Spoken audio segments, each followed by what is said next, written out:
Video দেখার পর থরসব বিল্লাল না, থরসব বিল্লালের জায়গায় যদি অন্য কেউ হইতো তারও মাথা ঘুরে যেত। চলেন দেখি উমর ভাই তারে কেমনে দোলাইটা দিছে। লালু ভাই, এইটা আপনি কার কাছে নিয়ে এলেন? ওনারে চিনস না তুই? উনি অনেক বড় তান্ত্রিক, এই দেশে ওনার লক্ষ লক্ষ মুরিদ। উনি নতুন একটা বই লিখছে, বইয়ের নাম শয়তান ধরার গর্জন। যেই বই কইরা নতুন কইরা লাখ লাখ মানুষ তান্ত্রিক হইতাছে। এটাই কিন্তু সেই শয়তান ধরার গর্জনের গল্প, ঠিক আছে, যা লইয়া ফেসবুকে তুলপাল চলতেছে। কিন্তু লালু ভাই, আশেপাশে তো কোনো তান্ত্রিক বা মুরিদ দেখতেছি না। আরে ওগুলা তো সব ফেসবুক আর টিকটকে। বাবা চিন্তা করছেন? আমার ধরতে হইব বাবা, আপনি আমার সফল হওয়ার একটা উপায় দেন। যদি সফল হতে চাও তাহলে আমার লেখা এই বইটি নাও, শয়তান ধরার গর্জন। এই বইটি নেওয়ার সাথে সাথেই তোমার জীবনে থাকবে না কোনো অর্জন।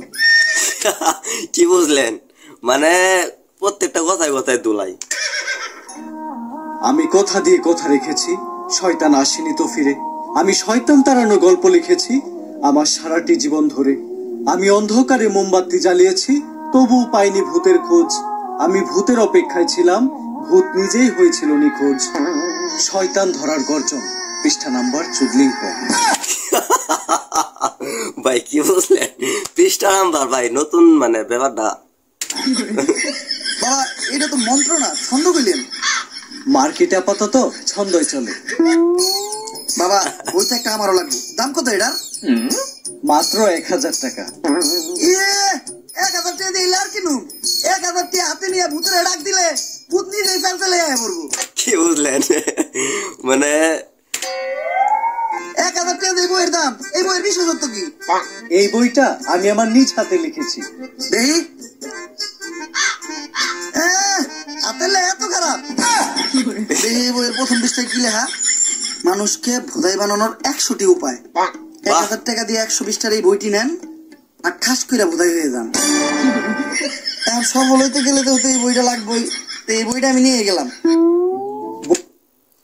ঘটনা হয়েছে, আমি রিয়াকশন কেন দিতেছি ব্যাপারটা আপনার করে বলি। যেহেতু তারা নিয়ে আমি একটা দুটা ভিডিও বানাইছি, ঠিক আছে।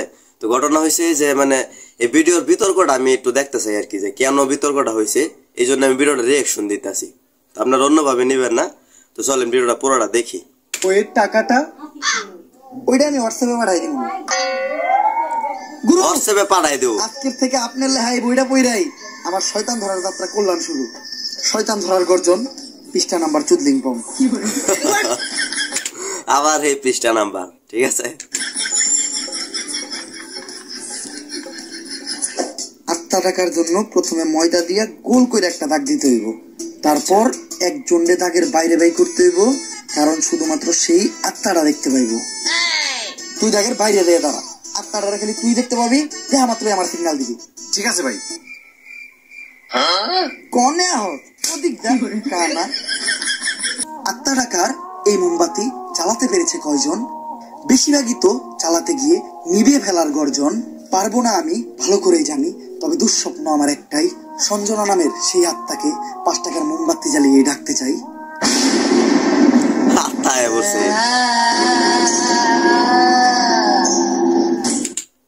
আত্মা কিন্তু আইছে, এখন কানা তো আর দেখতো না। ভাই দেখতো কোন আত্মাটা চাইছে নাকি? না ভাই, 2-4 আগে তো কোনো আত্মা দেখতেছি না। এইটা হচ্ছে টার্নিং পয়েন্ট, ঠিক আছে, মানে ভিডিওর টার্নিং পয়েন্ট এটা, ঠিক আছে। আমি মানে ভিডিওটা স্কিপ করে দিছি, জানি আপনারা ফুল ভিডিওটা তার ভিডিও মানে তার ইউটিউব চ্যানেল থেকে দেখে আইবেন।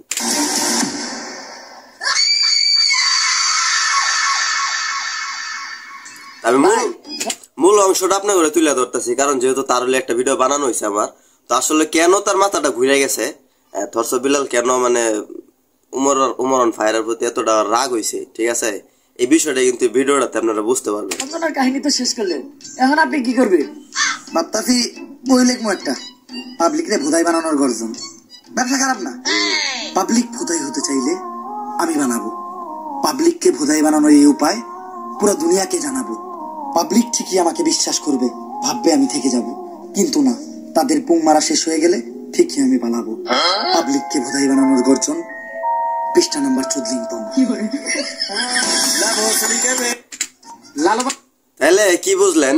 মানে গল্পটা যে বানাইছে আপনার মানে সেই আমার কাছে তো অসাধারণ লাগছে, ঠিক আছে, কারণ যেহেতু আমি পুরো গল্পটা দেখছি, পুরো ভিডিওটা তার আমি দেখছি, অসাধারণ একটা গল্প ছিল। আপনারা তার ইউটিউব চ্যানেলে গিয়ে গল্পটা দেখে আসবেন, ঠিক আছে। তো মানে এই যে মানে এই বিষয়টা তুলে আরো দু একটা বিষয় তুলে ধরছে, সেগুলা মানে সাবজেক্ট সেগুলো আছে, নতুন নতুন ট্রেনিং বিষয় তারা এটা এই ভিডিওতে তুলে ধরছে।